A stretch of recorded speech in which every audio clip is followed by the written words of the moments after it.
Тәтә, қайдасыз? Ау, сіңілім келдіңдер ма? Иә, кеп қалдық. Сіңілім, Қалыңыз қалай? жақсы, рахмет, өздерің қалайсыңдар? Сендер 20 жылдықтарың ба?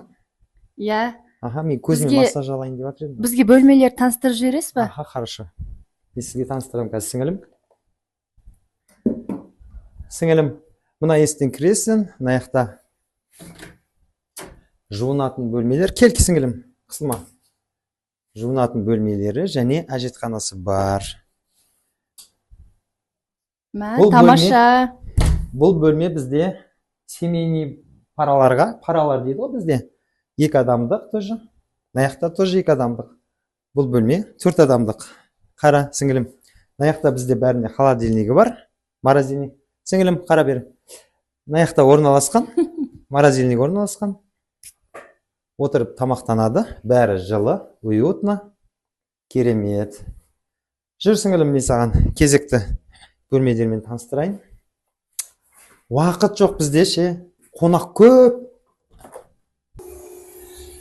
Мына жақта демалып отыратын орындар бар. Әр бөлмеде осылай отыратын жерлері бар, демалыс орындары. Мына жақта отырады, сусын ішесіңдер. Не қалайсыңдар? Кальян шегесіңдер ма? Отыратын жерлер көп. Мына жерде орналасқан барлық домдарды сіздерге бронға қойғамыз. Және жүріңіз, сіңілім, жүр.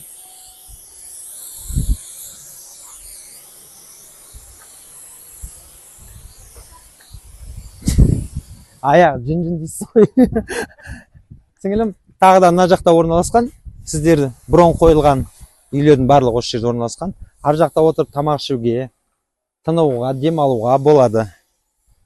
Бұл сіздердің барлық достарыңызға арналған, 20 жылдықтарыңыз, мерейтойларыңызға барлығына брон жасалған. Осы домдар, осындай керемет табиғатта демалыңыздар. 20 жылдықтарыңыз құтты болсын. Өте керемет екен. Бізге қонақ үй ұнады. Ауасы өте тамаша. Табиғат керемет екен.